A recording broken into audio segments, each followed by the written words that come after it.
Everybody is worried about COVID safety. We are all petrified of catching COVID-19.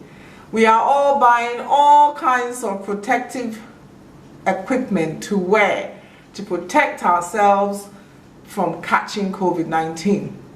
Our customers are worried, our employees are worried, our families are worried, we are worried, our stakeholders, everybody is worried. So, in this video, we are going to look at health and safety. What should you do to make sure your health and safety is up to scratch? Join me for Tactic 5, Health and Safety.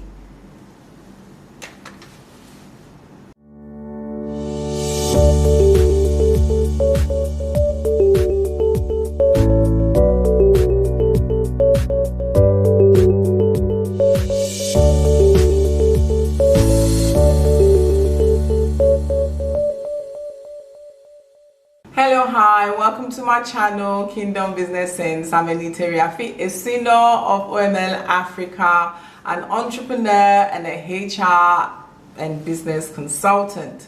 Welcome to my COVID business survival series, Tactic 5, which is looking at health and safety. Health and safety has become a very big deal for all of us, for our customers, our employees, our family, our friends, and even ourselves. And we are all doing so much to ensure our safety. None of us want to catch COVID-19. We are petrified. And therefore, we are all looking at ways to stay safe and to keep those around us safe. All right. So in this video, I'm just going to touch on some of the key things you need to be thinking about and you need to be doing to ensure the safety of all your customers, all your employees, and of course yourself. Okay, so the first thing you need to do is that you need to form a safety committee.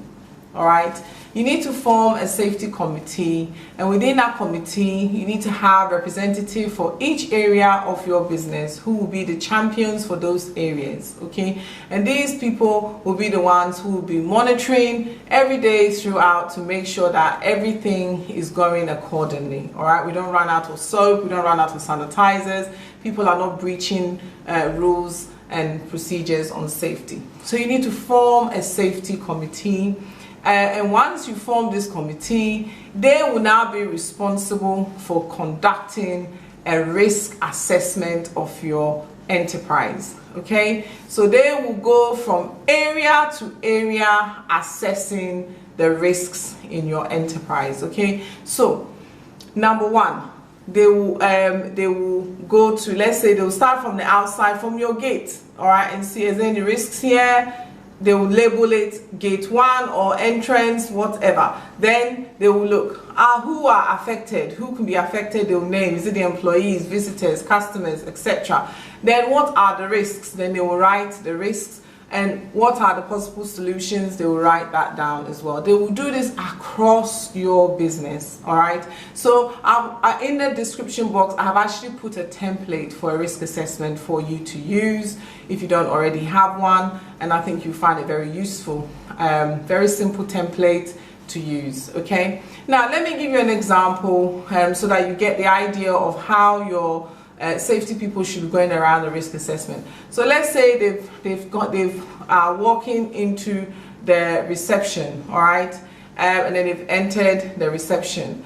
So outside, before they enter the reception, they would have identified it as outside reception external, all right, meaning maybe outside of the reception, and then they would have said, okay, the risks here is that customers could come in without washing their hands or sanitizing. So maybe they notice that where the sanitizers or the washing bay is too far away from the reception, so they decide we're going to move that so that all customers or employees will be able to access it. Okay, then they come inside the reception area, and the question, they will label it reception area, and who are affected: employees, customers, all stakeholders, because maybe everybody passes through. The security people are stationed in the reception, the drivers, etc. They put down those who are using that reception area every day.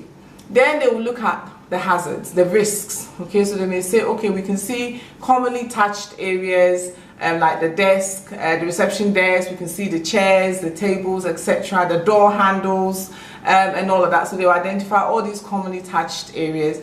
They may also identify that social distancing, the chairs are too close, so that's a risk in terms of social distancing. They may realize that, oh, okay, the people get very close to the reception desk, so they will know that, okay, we need to do some social distancing there, and that there's no screen, no protection for the receptionist. They may also notice that. So basically it's just identifying all the risks. Once they've identified the risk, they now need to look at solutions. So they may suggest, like, okay, for the reception desk, we'll put a screen. Everybody must wear their masks when they enter. For the chairs, we're going to take some out to ensure distancing. We're going to mark where you have to stand and talk to the receptionist and so on. We're going to have a system in place where the cleaner will be cleaning the commonly touched areas every so many hours. Now, how many times the cleaner cleans those commonly touched areas or any of your commonly touched areas really depends on how frequent, in terms of traffic, how busy the volume of traffic passing these areas. Okay, so if it's very busy, they may want to do every hour, every 2 hours. If it's not as busy, maybe you consider every 3, every 4 hours. All right, but it's very good to have a schedule. So commonly touched areas are being cleaned and disinfected throughout the day. So this will be something that your safety people will identify. So literally you go through this across your whole business, and then once they've done that, they now form an action plan of things that needs to be done. And then, of course, they write a safety policy for each area, what they're expecting to happen. And then they have to educate the employees on this safety policy, including managers, and then make it effective. Now, where I have found that this works well is where you have people monitoring these safety practices, which is why your committee have been formed. So throughout the day, they need to have a schedule where they are checking to make sure people are adhering to the rules. Where you don't have people assigned to check these things, you find that safety measures are being flouted. They're not being followed consistently. And if your customers should just walk in and see these things, it kind of puts them off, and they're not going to be wanting to come back to patronize your goods or your products or services. And then also employees don't feel secure to come to work, and then you start having absenteeisms or people, you know, quoting their rights in the laws to you to keep them safe. So please make sure somebody is assigned to be responsible throughout the day, checking to make sure we're not running out of water, soap, and all of these things.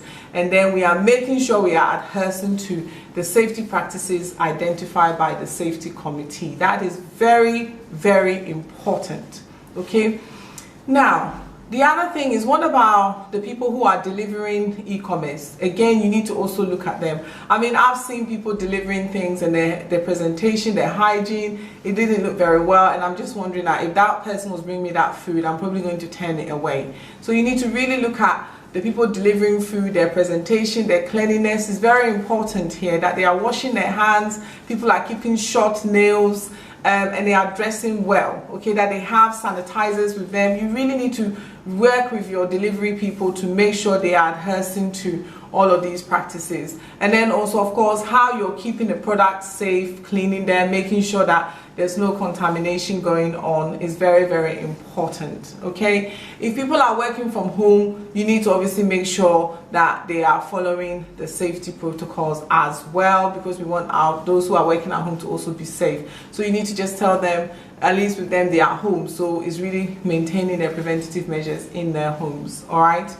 now our part of the health and safety should also be the protocol for if you have a reported case. So for this reason, you need to make sure that all the customers, all the employees, anybody coming into your premises is writing their name down. You're recording everybody coming in and out of your business every day, so that if you should have a reported case, and it may not even be your employee, it may be a customer that calls you and says, I came into your business and now I've been tested positive for COVID-19, I'm letting you know. In which case, you now have to find when that customer came, who they met, where they went in your business, and make sure that, you know, based on how long ago they came, etc., you are going to have to quarantine that section of your business, if not all of your business. It all depends on what happens when you investigate. That will be the safety committee investigate when that customer came, who they engaged, where they went, and where if we feel there's been a cross contamination, meaning that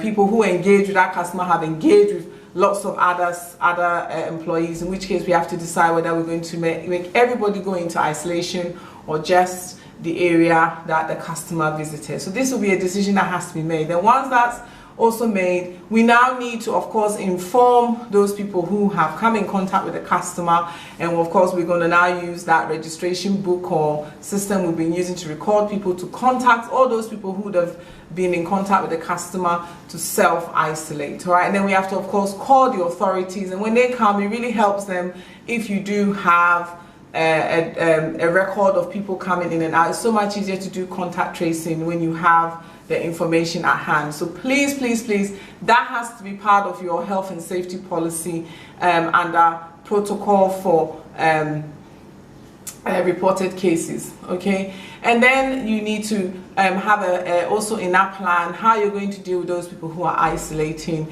keeping in touch with them, making sure they're okay, and so on. You need to also think about all of those things. All right, now it's very important to make sure that the person who does these calls to inform employees or even customers who may have been there when that customer was around is somebody who can communicate information very well, because we don't want to create a panic or something. I mean, once someone hears, they're going to react how they're going to react, but at least if it's communicated well, it really helps. All right, so it's very important we have a protocol for if we have any infected cases. Okay, and it also means that you need to also have a space in your premises where if someone comes into the work environment and they become sick, you're going to keep them there. All right, so that's why it's very important to have the temperature guns as part of your strategy of testing everybody coming into your premises, including your employees, every day. I actually believe you should take the guns twice, in the morning and then some point midday, or when they go on lunch, around lunch area, second time, in case sometimes people may feel okay in the morning but in the afternoon they don't. So really having the gun there is very important. But you should have an area where you keep employees should they become sick. And then of course in your safety policy as well, you want to make it clear to employees if you're not feeling well and you have any of the symptoms of COVID, coughing, sneezing, please do not come into the workplace. Report yourself to a medical facility to be taken care of. Very important. Okay, and do go the extra mile for your customers. Offer them sanitizers if you can, offer them gloves, do go the extra mile to make your customers and employees feel good. And of course they're going to come and patronize your system. So as you can see, if you take a very strategic and planned approach to managing your health and safety, you should have no problem. All right, so I hope you found this very useful. Please don't forget to subscribe, don't forget to press the bell so that when I post these videos you get a notification. Don't forget to like and share and comment. Tell me some of the things you have been doing to keep safe. All right, the main important thing is that you keep safe, and don't forget that in the description box I've given you a download of a risk assessment form that you can use, and I hope you find it very useful. I look forward to seeing you at my next video. Thank you for being part of my COVID series. Tactic 5 ends the series, but it's not over. We've got other things to talk about, so I look forward to seeing you in my other videos. Thank you very much. It's been a pleasure. Goodbye.